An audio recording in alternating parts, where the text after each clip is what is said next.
Media. Museum of Science and History's new exhibition, Mosh Archives, the story of us and you, steps you into a treasure trove of memories, now through August 31st. Tickets and information at themosh.org. The North Florida TPO is committed to shaping our transportation future. We're focused on planning, funding, clean fuels, and new technologies for a vibrant, connected community. Learn more at northfloridatpo.com. Baptist Health is a proud supporter of First Coast Connect. Baptist Health, committed to building a healthier community for all of us. More info at 202-4YOU or baptistjacks.com. This is WJCT News 89.9 Jacksonville. Up next, national and local news from NPR and the WJCT News team.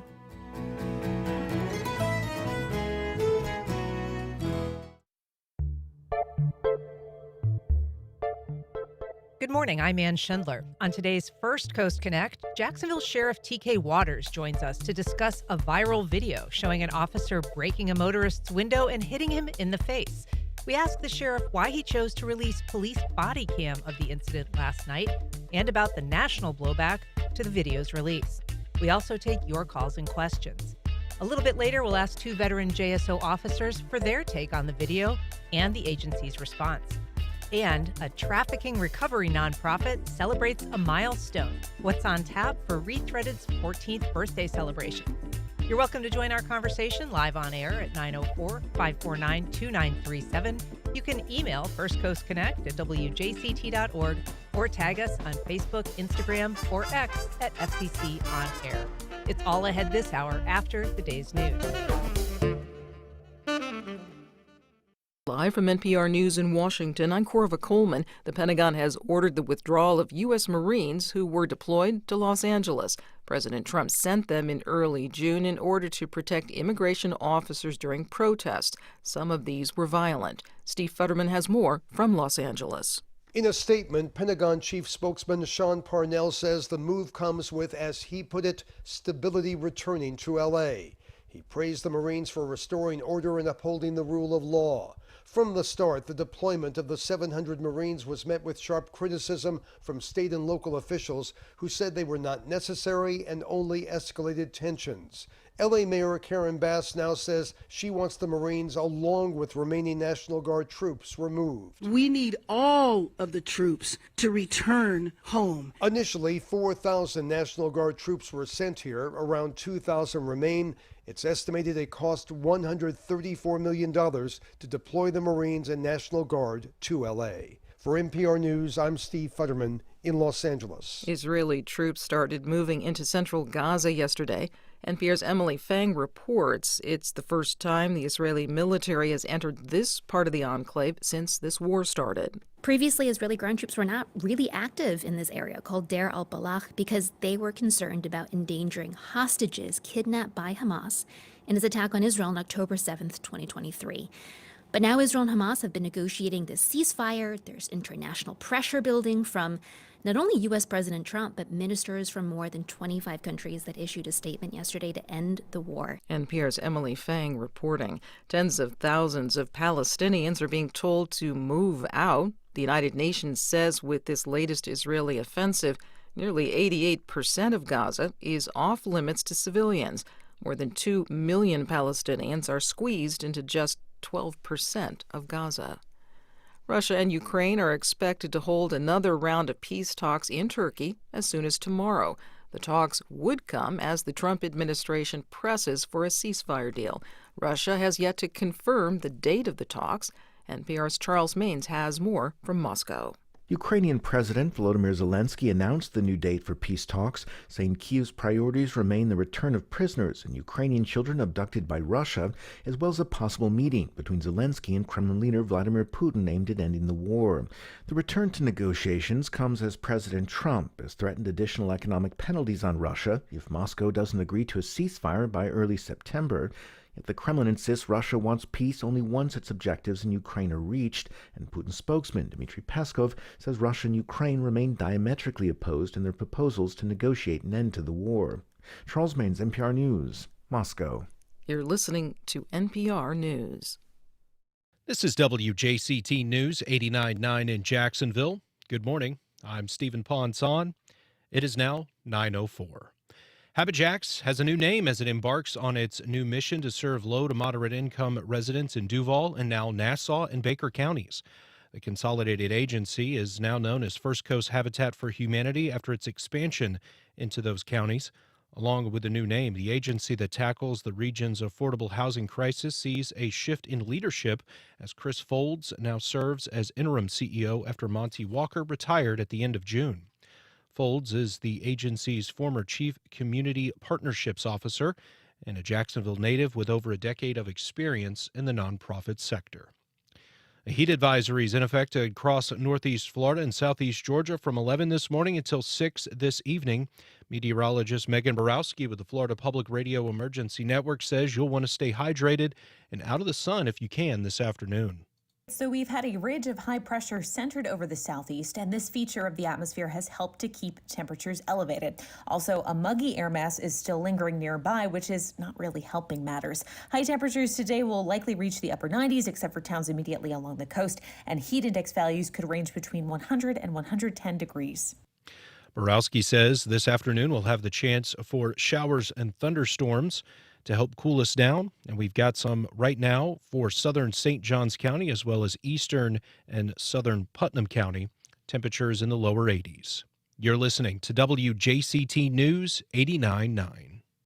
Support for NPR comes from NPR stations. Other contributors include the Joyce Foundation, committed to advancing racial equity and economic mobility for the next generation in the Great Lakes region. Learn more at joycefdn.org. This is NPR.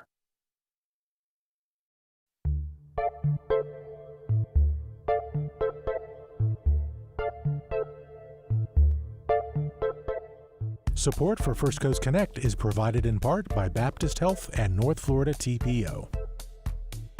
Good morning. I'm Ann Schindler, and this is First Coast Connect. Today, the aggressive arrest of a man stopped for an alleged traffic violation has garnered national attention and outrage. We asked the Jacksonville sheriff why he chose to go public with the body cam last night and why he doesn't believe race should be part of the discussion. A little later, we'll get reaction to the video and the sheriff's response from Jacksonville Sheriff's Office Director Tom Hackney, now retired, and retired police detective Kim Varner. But first, we're joined by Sheriff TK Waters. Sheriff, we appreciate you being here this morning. No, thanks for having me. I appreciate it myself. We're also taking your calls and questions. You can join the conversation at 904-549-2937. You can email firstcoastconnect@wjct.org, or you can reach out on social media. So tell me, Sheriff, if you would, just kind of your first visceral reaction when you saw this video. Well, naturally, when you see something, you say, okay, well, let me find out what went on. I've been around long enough to know not to have a reaction one way or another. When you see something, I think the most important thing for me to do is get to the bottom of what happened and why it happened. Mm-hmm. And getting to the bottom of this proved to be a little bit of a scramble at first. I think you said yesterday you were at church. Yeah, I was Sunday. I was at church and I got a text message from the undersheriff, and I saw it then. And immediately I said, let's get the group together and let's start looking into it and find out what happened if we can. And as so, quickly as possible. Sure. And so one of the questions that a lot of people have been asking, in fact, I got an email this morning before we even went on air from someone saying, why didn't the sheriff begin this investigation back when this happened in February? And you did offer an explanation of that last night, but I think it's worth repeating. Well, you never told us about it. And this is the big thing. When I'm in the barbershop, when I'm talking to people, when we have conversations, please, you have to tell us if something happens that you feel is unfair, whether it's biased or not. Tell us. Let us look into it. Let us start an investigation. It's big for us to have body cams to help us, at least try to decipher what went on during the contact. But we were never given that luxury. But also, and I think it's important to mention that we've in place. I never wanted to be surprised about something that I see that comes up.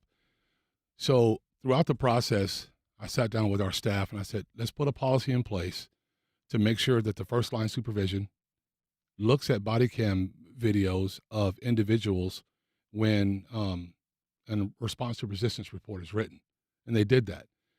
There was nothing that you could see on there that rose to the level of a major concern. And because you really can't see the strike inside the window at that point. And I think we covered that yesterday. So that's why it didn't come to our attention any sooner. And then, of course, there was no complaint. I really wish he would have filed one so that we could have looked at it then, because I think it does a disservice to what I believe is the integrity of the agency and how I like to operate openly and honestly as possible when it comes to all this information, what I can give you and what I can't give you. I like to be able to do that as quickly as possible. And unfortunately, this time I couldn't. So I think it would make sense at this point, especially for people who are watching our live stream. I want to take a look at a couple of angles of this incident. The first one being the initial stop by the officer. This is the police body-worn camera version. Is there a reason why you're popping the door open like that? I don't have a window that works. Is there a reason that you're pulling me over? Yeah, absolutely there's a reason why I'm pulling you over. For one thing, inclement weather, you don't have your lights on. Two things, you're not wearing your seatbelt. It's daylight. I don't need the lights. And it's not weather. It's not raining. Oh, this is inclement? It's not raining. Okay, I'm not arguing with you. I'm telling you why I'm pulling you over. Give me your driver's license, registration, proof of insurance. No, call your supervisor. Why? Excuse me? Call your supervisor. Why did you pull me over? 77, 35. I'm proper driver. I've already told you. Why did you pull me over? Step out of the vehicle. No. Step out of the vehicle.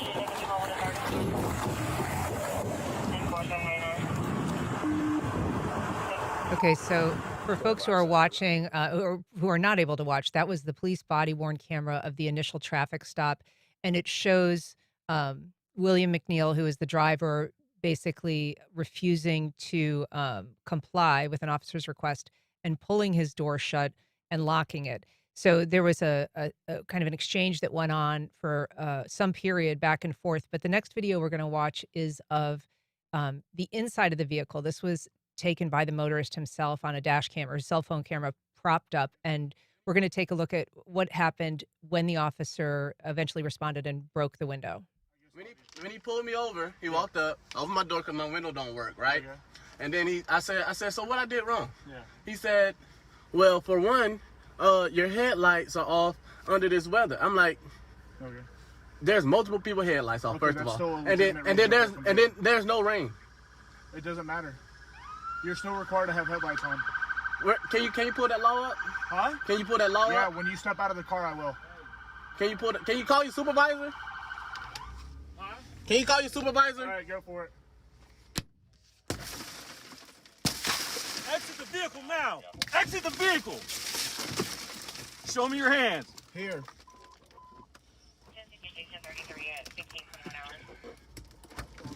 I'm here. What is your reason, sir? Step out. What is your reason? Step out now. All right. No, don't. All right, so that's the takedown. And, we know that he reported an injury to his mouth. He said that his tooth was chipped and that his tooth kind of went through his lip. And so he was treated for that. This second angle shows, I think, what people have found, objectionable is the strike that the officer does of his face. He punches through the glass. He breaks through the glass, and then he kind of punches through and hits Mr. McNeil in the face. I think the question that I have about that is the fact that strike isn't mentioned in the police report. It isn't mentioned in the response to resistance report, and it isn't mentioned in any of the supplementals or the supplemental that was released to that report. And so can you explain why that would be, that initial strike would not be reported? So what I'll tell you this, and when we talk about this case like yesterday, there's a criminal aspect of the case, and that's where we start. Whether it's an officer-involved shooting, a use of force case, we start at the very top. We look for criminal violations of Florida law. And then we go to the administrative process. So he's going to have to answer those questions through the administrative process, which is difficult for me to talk about because I can't discuss, and I know people get frustrated with me about this, but I can't discuss an administrative investigation because of the rules that are in place in Florida statutes. Officers have a bill of rights. Yesterday, for example, to release that body cam, we had to get consent from him to be able to do that because he is the subject of an investigation at that point. So it's difficult to tell you. So those are answers that we're going to be looking for. in the administrative process. And you said yesterday the state attorney's office looked at and criminally cleared him of his actions. Yeah, they saw no violations of Florida law. Okay, and so now it's a policy violation.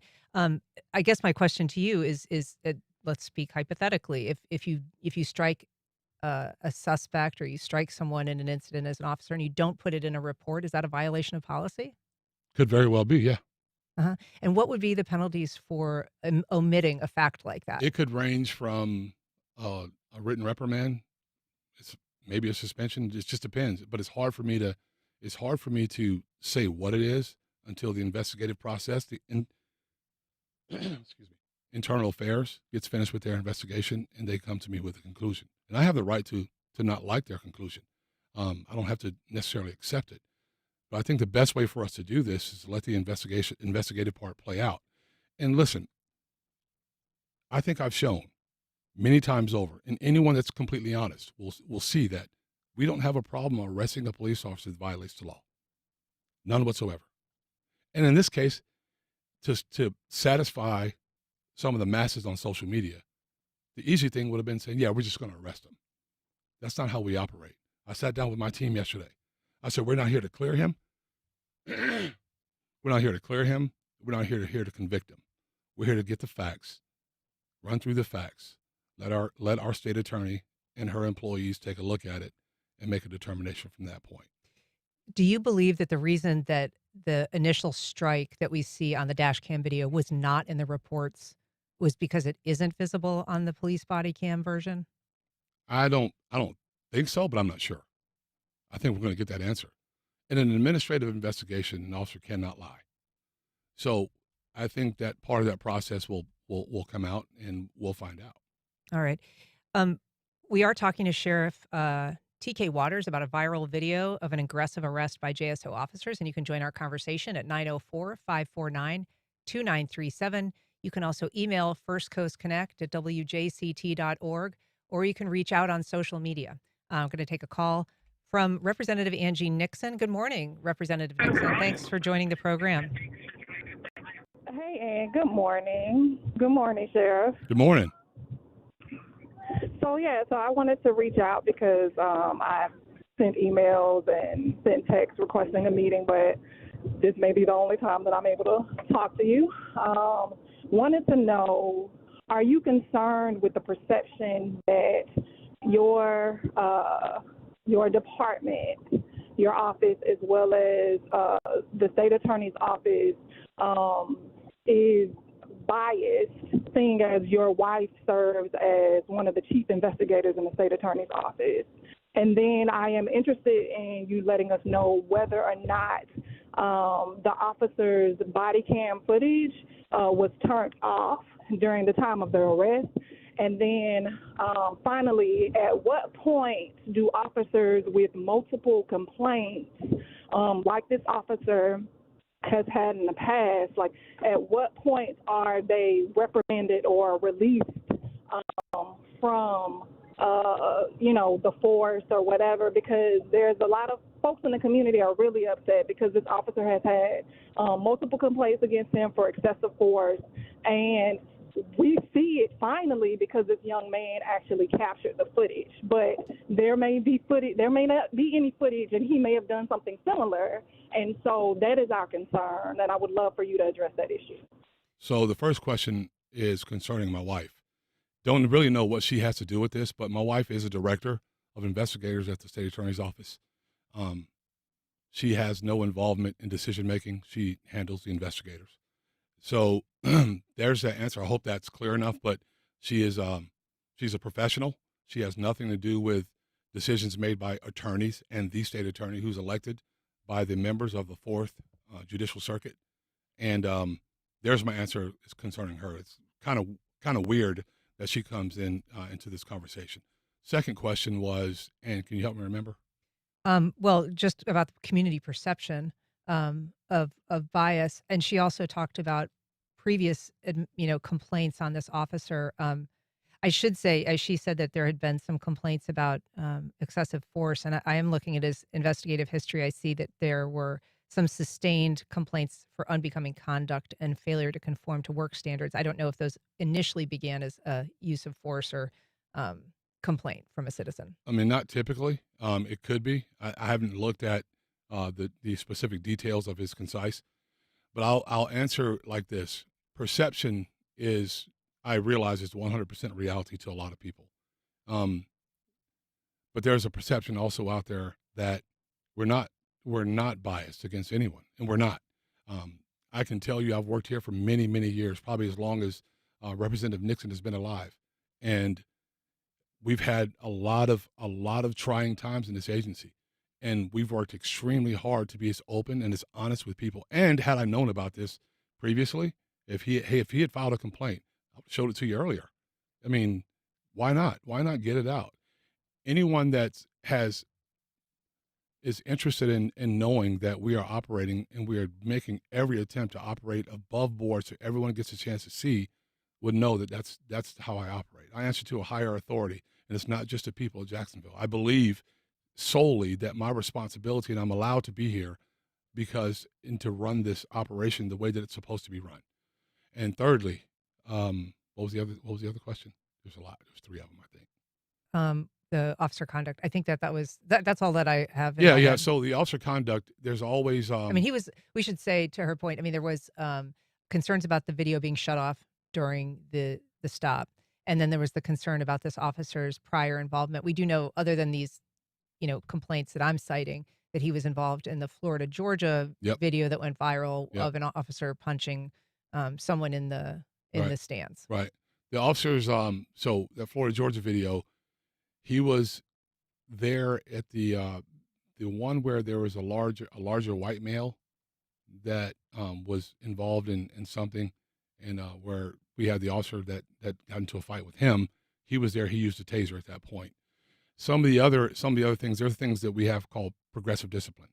And when you work these cases, I know it's what people like to see is no due process for police officers. But when you work these cases, you have to use a progressive discipline standard, and you have to move up from there. And when you get to a certain point, the undersheriff and I make a determination of whether someone should be terminated or not. And then after that termination's put in place, the officer has an option, and their option is a disciplinary hearing board or a civil service board. And that civil service board is made up of civilians, not police. And we have to convince that civil service board that our termination is not manifestly unjust. He has to testify in front of that board. And if they determine that what we've done and why we've terminated the person is not reasonable, they'll say it's manifestly unjust and give that person their job back. I mean, aside from discipline, you also have a policy that allows you to flag officers that maybe have been involved in, something traumatic in their personal lives or something at work that has been a problem. Maybe they've been in a number of incidents that involved violence or force. And you're allowed to maybe reassign them. You're allowed to perhaps encourage them to go to counseling. Do you think that is appropriate at this stage for this officer, given these couple of incidents? Well, it would depend. When you have a long career, sometimes officers find themselves in difficult positions more than other officers will. Example, I've never had to use my firearm in the line of duty. I've had to draw it. I've never had to shoot anyone. I've never shot at anyone. There are some that have, because of the situations they find themselves in. Look, policemen don't go out there and put themselves in a position where they have to use force. No one wants to do that. I can tell you from being involved in situations in my career that it's very uncomfortable, and quite frankly, it's scary. When it comes to his situation, we look at it, and that's why I'm building out an officer wellness section so that we can continue to identify policemen that may be having issues, whether they're home issues, whether they're financial issues. They have the ability to go meet with someone confidentially and work on the issues that they're dealing with, because I understand officer wellness is very important, and it's important for not just them, but how they function, how they do their jobs every single day. And I think, just to the question, was the body cam shut off by the... At some point it was, but not during the parts that you wanted to see. By the lead officer, the initial officer? No, it was shut off later, but not... They're always shut off once the interaction's over. Sure, but what is she referencing? Which officers? I don't know what she's talking about. Okay. All right. I've heard that on social media, but I personally don't know what we're referencing there. So I'm not quite sure. I know that Eric pulled that out of his hat yesterday during the press conference. But I'm not sure what they're referring to. Let's talk a little bit about that. You got into kind of a little bit of a tense exchange with News4Jax reporter Eric Avenier. Mm-hmm. He brought up the question, he asked you, whether your presentation, whether the Black community would, quote, buy it. And you kind of chastised him and said, let's not bring the Black community into this. I'm a Black man. But, there are obviously a lot of conversations in this country about, Black men, particularly when it comes to pre-contextual or, kind of pretext stops, like you didn't have your headlights on, you didn't have a seatbelt on. There has been observations that this stop happened in what appeared to be clear conditions. It wasn't raining. It wasn't smoky. His car was soaking wet. Okay. His car just got done raining. And it doesn't take away from the fact, and this is important, that it's a legal traffic stop. Even a pretextual stop is legal. Supreme Court has ruled it legal. But it's a legal traffic stop. And even if, say it wasn't raining, he wasn't wearing a seatbelt, that's a primary stopping offense in the state of Florida. Sure, but I guess what I'm getting at is those stops seem to be, at least perceived to be used primarily in conditions where maybe they don't warrant it. I kind of think to myself, like, in what circumstance, in what universe would an officer break my window and punch me in the face? There were probably, that's not the first time that's happened. You don't on the side of the road, you don't hold a trial on the side of the road during a traffic stop. You have obligations as a driver. Driving is not your right. Driving is a privilege that's afforded to you by the state of Florida. If you get stopped for a lawful reason, you have to comply. Sure. Supreme Court says if they ask you to get out of the car, then get out of the car. But you can understand why people would have that perception, because these pretextual stops have been involved with a lot of incidents where particularly younger Black men have been stopped. No, that's what you've seen. There's 38,000 traffic stops just this year in Florida. In Jacksonville, not Florida. 38,000. And like I said yesterday, in counting. I think the ones we've seen are the ones that have ended badly. And so you're right. That's what you see. Right. You don't see the thousands upon thousands upon thousands of successful traffic stops, whether it be young Black men, Black women, or white men, Hispanic males. It doesn't matter. When it rises to a level that there could be danger. I mean, I don't think any person that, outside of some of the police officers that have retired from here, have done a traffic stop when it gets really tense. And it's not an easy thing. And I'm not excusing anything. I'm saying that I go into these things very objectively, because that's my responsibility. Don't get hijacked either way. Eric's comment, Eric was there, in my humble opinion, to try to create a stir and make a story. And Eric, I've known Eric for a while. Eric's been a fairly decent guy. But I think he had a goal there, and speaking for the entire Black community, where I don't think the entire Black community thinks like he thinks. I know I don't. I know my dad doesn't. I know my sons don't. There's a lot of people, because my family doesn't think that way. So if you're going to make a suggestion like that, you have to first realize that I'm a Black sheriff who's older than he is, who's lived in America since 1969 and been doing this job for over 30 years.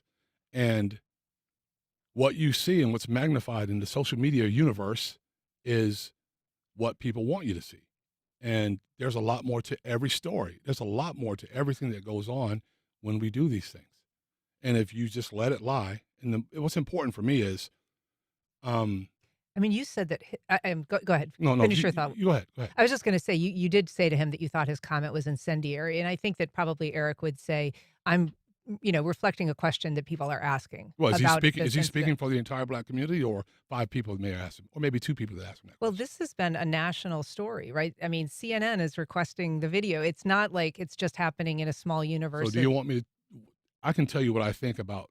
I don't watch the news, period, because everything that I need to know about, I get firsthand from what's going on within the agency, within the city. I don't do that for a reason. I don't do that for a reason because I think in a lot of cases, people may say I sound crazy, but I started here in 1991, 2001, 2011, 2020, 21. And around 2018, this thing started where somehow the Black community is under siege. I wasn't a policeman when I was 20 years old. I was driving cars, and you know what happened every time I got stopped in? Every time I got stopped, which was a lot because I had a sports car, I'd like to drive fast. I complied with what I was asked to do. I've never had a problem, never been to jail. Simple as do not empower people to ignore law enforcement, and we don't have these things that rise to this level. That's why you don't see this happen very often in Jacksonville. If I take a group of pastors, and I'll show you one that did something wrong in Seattle, Washington on social media, and I'll show you one that did something wrong in New York City, and I'll show you something, that would paint a picture in people's mind to make you believe that pastors are just bad, especially if the news media begins to harp on it. Like the Catholic Church many years ago. I know not every Catholic priest is bad. Sure, but there was an endemic problem there. There was a problem, but that doesn't mean that every single one of them were bad. My point is that when you pick and choose a large nation like us, there's probably about 1 million full-time police officers in the United States of America. This doesn't happen very often. These things don't happen very often. But with the advent of social media and with the ability to send information out at the speed of light, and everyone sees it, maybe not the speed of light, but you know what I mean. Everyone sees it without context. It gets so huge, you can never put the toothpaste back in the tube. And when you say it's never happened here before, I mean, obviously a couple names have surfaced when people are talking about this, chiefly Lakean Woods, who had that kind of notorious mugshot where he was so injured, and Jamie Johnson, who was a young man who was... Okay, can we stop there? Can I address those? Sure. What we tend to ignore is Jamie Johnson tried to kill a policeman, whether it's Jesus Garrigo or not. He had a pistol on him. He wasn't unarmed. That's not true. I'm speaking about what's true. And again, when I tell you this, I don't speak about things that I'm not sure about. When you say it's not true, you mean the narrative that perhaps... Yeah. No, nobody wants to stop Jamie Johnson for the sake of just stopping him. But I mean, he was sort of stopped just for the sake of just No, he stopping. wasn't. It was a seatbelt violation. So that's part, is it legal or illegal to drive without a seatbelt? Well, it certainly seems low on the priority list. There is traffic enforcement is there as part of our responsibility, right? And when you stop a guy with a Glock handgun with a large magazine in it and 200 grams of weed in the trunk, and when you go to take him back to the car peacefully, and he snatches away from you and drags you along in the car and attempts to go for that gun, you don't allow him, and then it ends up in a deadly use of deadly force situation, and then it goes out, and then you hear all these stories that are not based in any fact. Lakean Woods, the reason both of his eyes were swollen, he got tased and fell directly on his face. And I said when I came out and discussed Lakean Woods that strikes were used. Absolutely they were. But there were two other people in that car. One of them had a gun on him that went home safely, went to jail safely. No issues. A lot of times these situations, they rise to the level of where they are because we are responding to the actions of the individuals that are in that position. I do want to take some calls because we've got folks waiting. Mark on the south side, go ahead, please. Hey, good morning. I just want to say I agree wholeheartedly with Sheriff Waters, especially about the comment he made about how he had been pulled over as a younger man and complied with what the officers asked of him. I just can't help but think how many of these instances, which they become salacious issues, if you will, how many of them could be avoided simply if they would have just complied with the officer's request? Roll your window down. Well, it doesn't roll down. I have to open up the door. Fair enough. Get out of the car. But the guy chose the opposite, answer, and the officer has no idea what the guy has inside the car. And I hate seeing the video that the guy put out there. That does make it look bad. But then once I watched the sheriff's video, I could put it all into different context.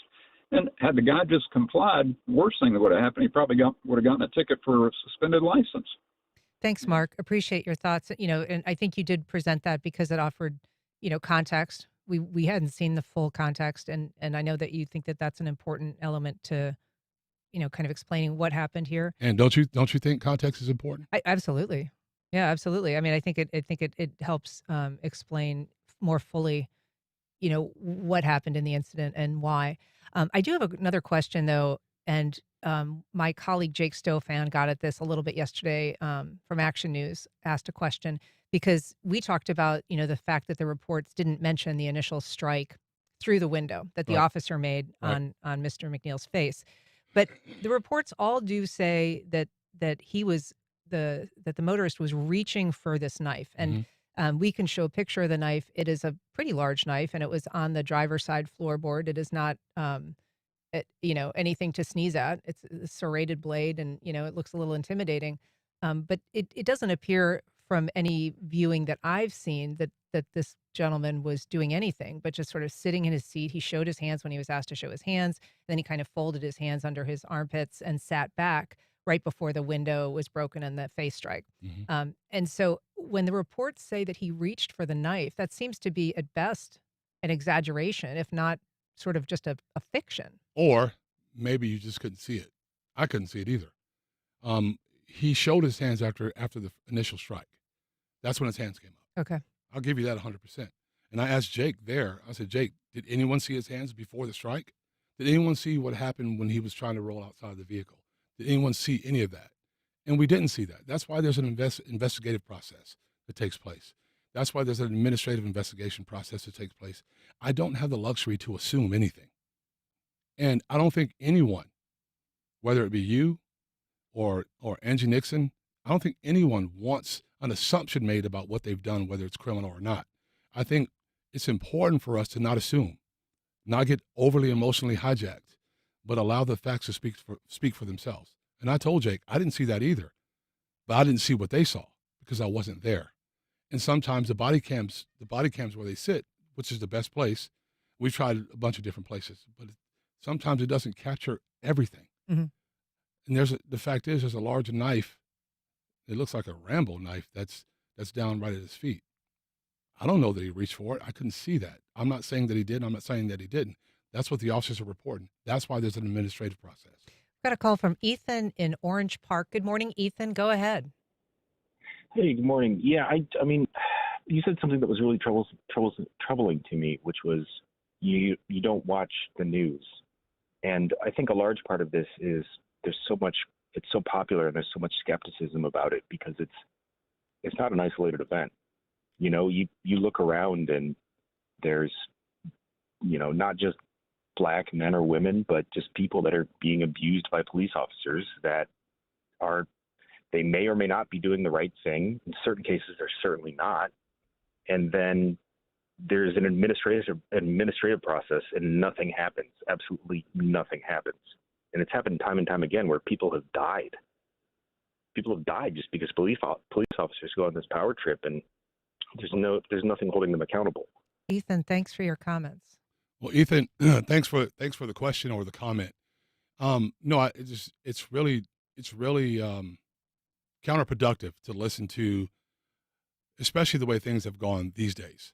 And it is. And I'll talk to people quite often. They tell me what the news says. And what is easy to know what's happening around the country because I find out about it. I find out about it through actual factual sources, not a video that's shown on the news media without any context and without anything there to show me from start to finish. My friends will ask me questions like this. Real quick, let me answer. Well, what do you think? It's hard for me to comment because I don't know the entire story. What are your sources? And are you concerned at all that perhaps your universe of sources is limited in terms of the perspective that you get or whether, you're the sheriff, you might be having, there could be some yes men, or who knows, right? Are you getting the full story? I can tell you this for sure. I don't have yes men. I have a bunch of professionals that are willing to say, Sheriff, I don't think that's right. Sheriff, I think we should go in this direction. And I don't make decisions in a vacuum. But my sources, stuff pops up on Instagram, stuff pops up. That's where I saw this. So then you get it and you look at it. But I get my information when it comes to Jacksonville and the agency from the people that I work with. I know about officer-involved shootings because it comes through our dispatch.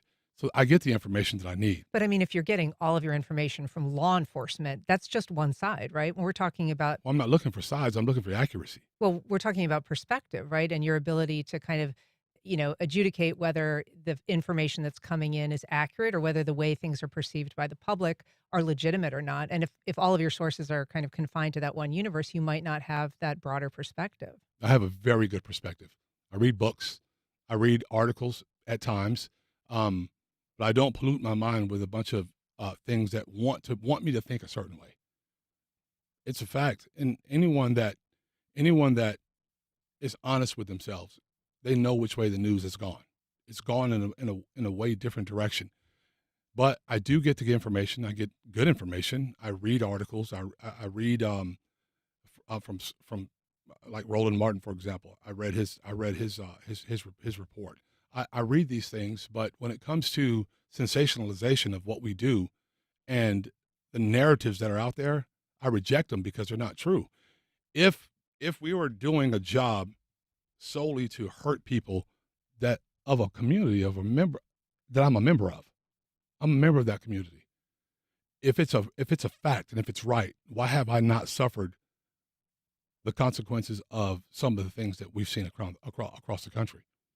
Well, perhaps they're not happening to every single person. Well, perhaps they're not happening as much as people say they are. But I mean, that doesn't necessarily mean that there aren't systemic issues, right? Just because they don't happen to everybody. That doesn't mean there's a systemic issue. That means there's issues out there. Example, why did this young man wait until July 20th or 19th to show this incident when he could have done that in March? He could have done that when he was done. Because this is just an opinion, right? This is just an opinion. I think he wanted to inflame the public, and I don't want to be a part of the inflammation. I want to be a part of getting the information, looking at it objectively, and I think people would appreciate that. And looking at it objectively, and answer the questions that need to be answered. Show the public what they need to see. Not come to a conclusion administratively about what's right and what's not right. Just show the public the information. Not afraid to stand up and talk about it. But I'm not going to run with the systemic thing because I started here in 1991, and just suddenly things are systemically bad. I've been here too long. No one comes to this job. No one comes to work saying I'm gonna stop me a black man and get into a fight with him and throw him in jail. It's just it's unreasonable. And then the numbers of black males that we run across that have this happen is not as many as people say there are. We do it to white males, white females, white Hispanic males. A lot of it depends upon where they take us and how this happens throughout the process. And if you look at that video, for example, they weren't rude to him when they stopped him. Very matter of fact, very honest when it came up. And the body camera didn't stop until after the arrest was effected. But just when I sit down and I listen to that, having the experience that I have in this job, this is not an easy job because everyone thinks they know how to do it, and they've never done it a day in their life. And I don't mean to sound arrogant. It's not what I'm doing, but everyone thinks they know how to do it. But not everybody's pulled over a car in the middle of the daytime when they're in a situation like that. No one's pulled over a car in the middle of the night where somebody maybe draws a gun on you, pulls a knife on you. Then you reflect on those things because you train on those things, and you know that can happen to you at any moment when you're on a traffic stop. Just before we wrap up, what is your expectation of how long this administrative review will take and before we have some of those answers? I don't want to rush them, but I do want them to get it done. And we talked about it yesterday with the Director of Professional Standards. Let's get it done as quickly as possible, but make sure it's thorough. So hopefully very soon. All right. Well, Sheriff TK Waters, thanks so much for being here this morning. We really appreciate it. Thanks for having me. I appreciate it, Ann. All right. We're going to take a short break. We'll be back with a couple of different perspectives on this with Kim Barner and Tom Hackney.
Welcome back.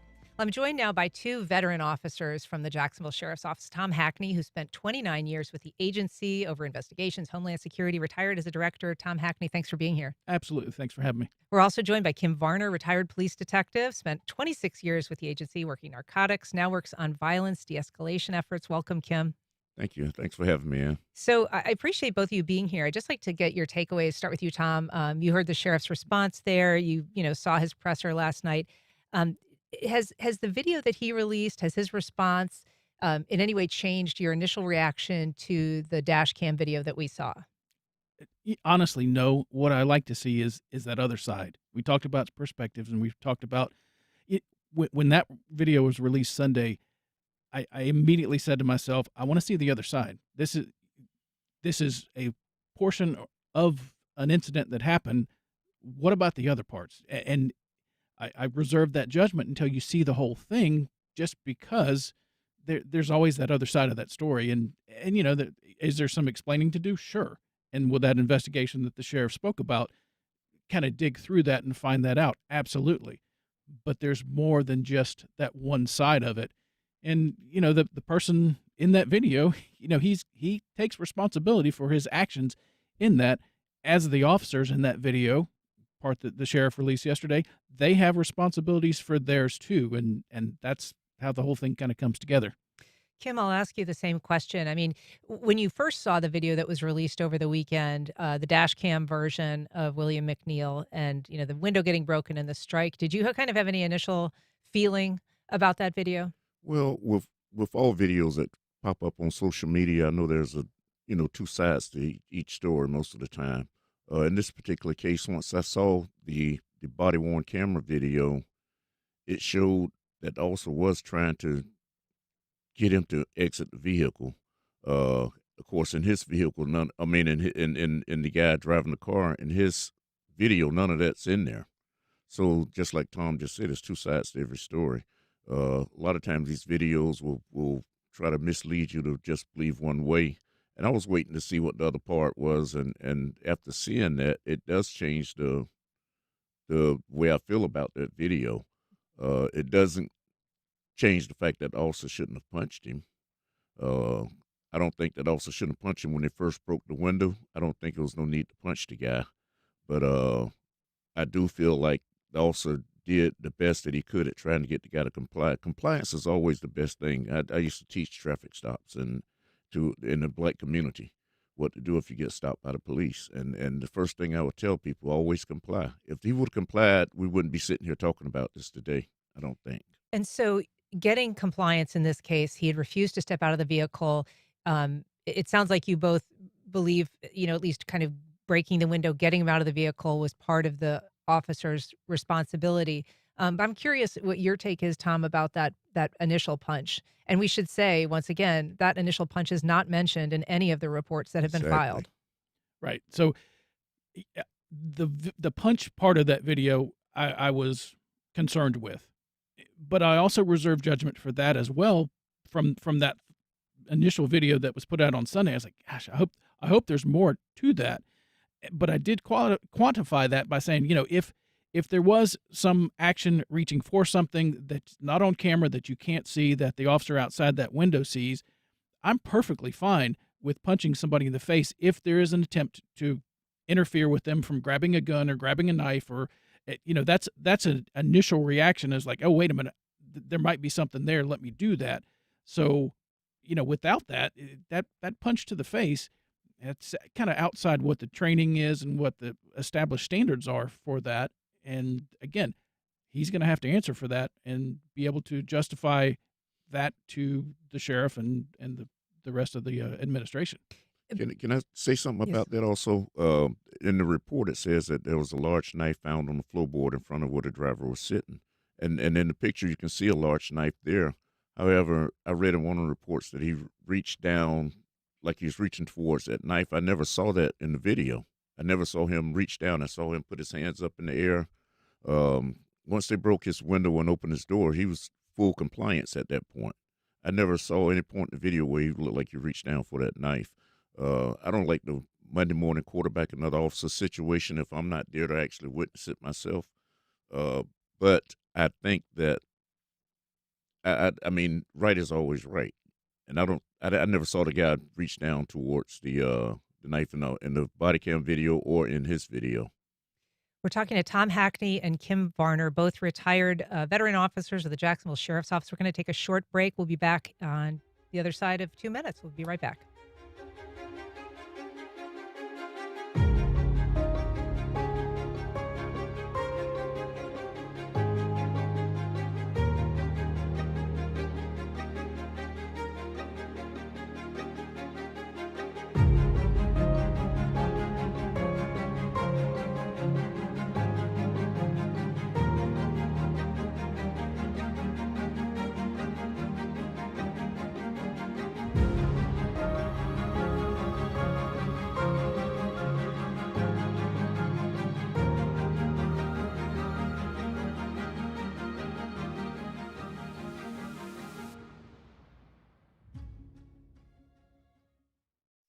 Museum of Science and History's new exhibition, Mosh Archives, the story of us and you, steps you into a treasure trove of memories, now through August 31st.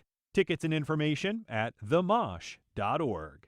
Don't Miss a Beat presents The Lion King Jr., the conclusion of their 6-week Broadway Experience summer program. Performances will be held at the Ritz Theater July 24th and 26th. Information at don'tmissabeat.org. I'm David McGowan, CEO of WJCT Public Media. You may never have supported WJCT before, and that is okay. But today, I'm asking you to take that first step. With the loss of all federal and state funding, WJCT faces one of the most urgent challenges in our history. The programs you rely on, local news, educational shows for children, emergency alerts, and stories that connect our community, are now sustained entirely by this community's support. If you've ever turned to WJCT for clarity, connection, or comfort, I'm asking you to turn that trust into action. And right now, your first gift will be matched, dollar for dollar, for a limited time. That means your support goes twice as far to protect the future of public media here on the First Coast. Go to wjct.org/sustain. Thank you.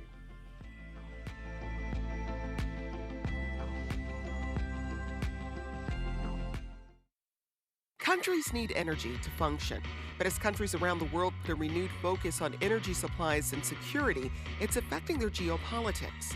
Oil and gas producers are thinking twice about sparking conflict, and importers are focused on building up energy supply. Insight from the Aspen Ideas Festival on how global energy markets and world politics have become intertwined. Next time on 1A. Today, starting at 10 on WJCT News 89.9.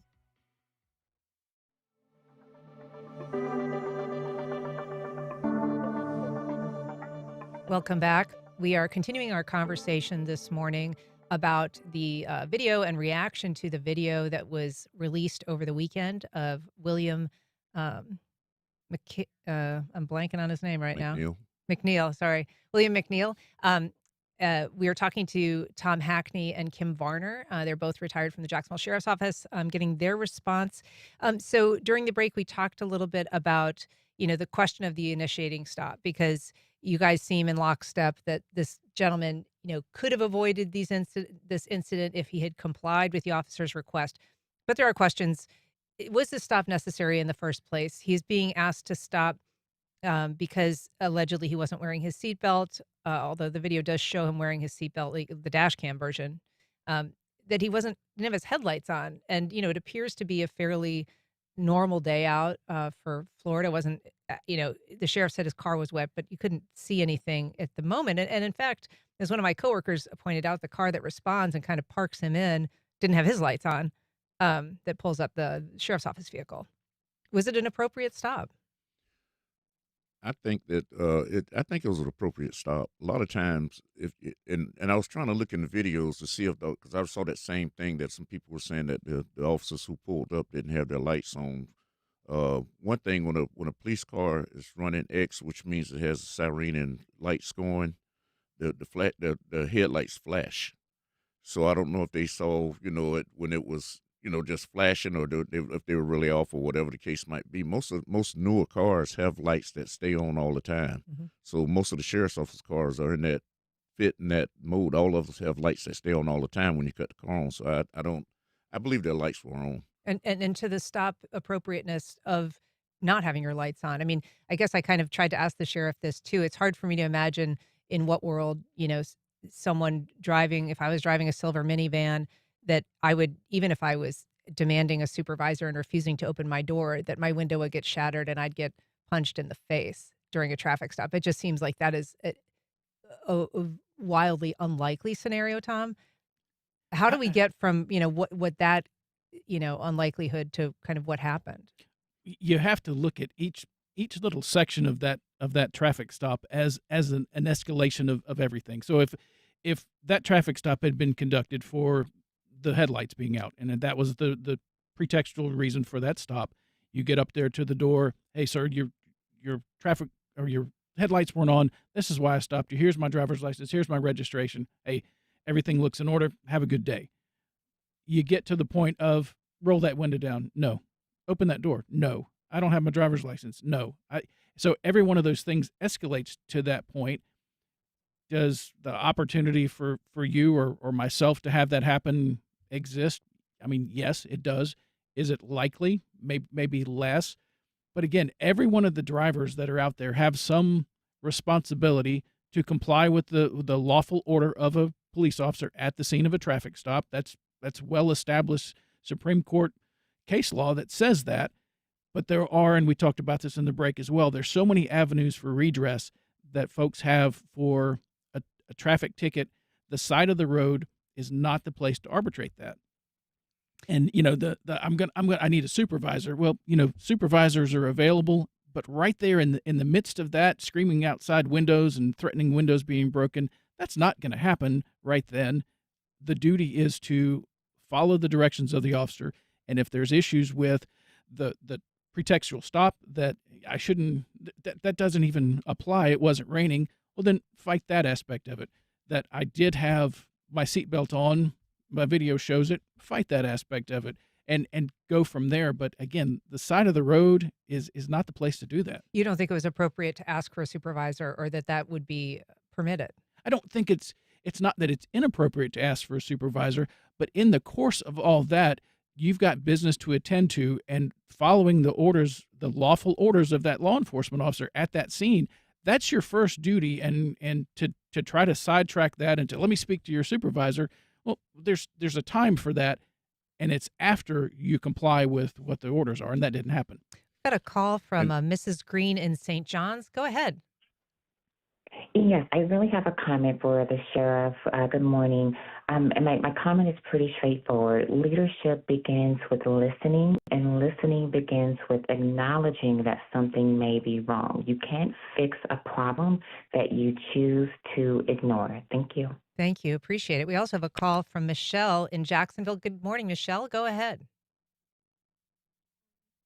I was wondering, I understand that you are a retired officer and the other officer is now like a detective, I thought I heard. I'm sorry.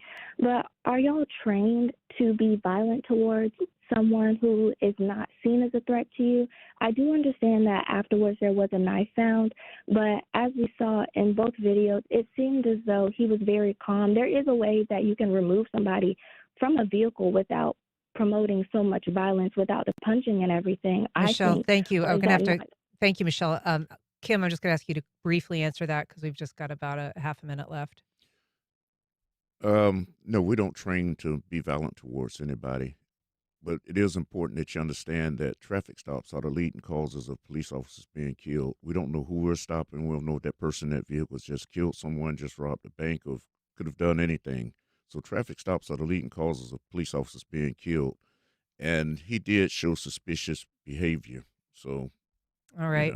We're going to have to leave it there. Tom Hackney, Kim Varner, thank you so much for coming on the program today. Really appreciate your insights. Absolutely. Thank you, Ann. All right. And that's our program. Please join us tomorrow when we discuss the challenges that female veterans face when entering the workforce. I'm Ann Schindler. You've been listening to First Coast Connect on WJCT News 89.9.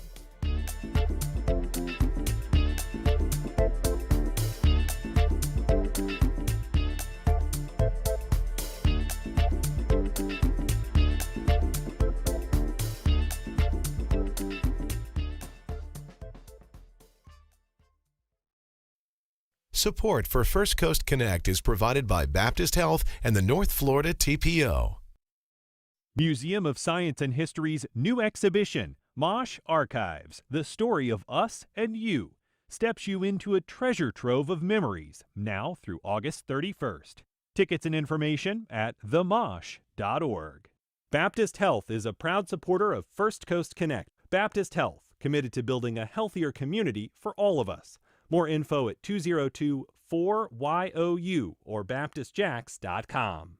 The North Florida TPO is dedicated to transportation planning, funding, clean fuels, and new technologies for a vibrant, resilient, and connected region. More information available at northfloridatpo.com.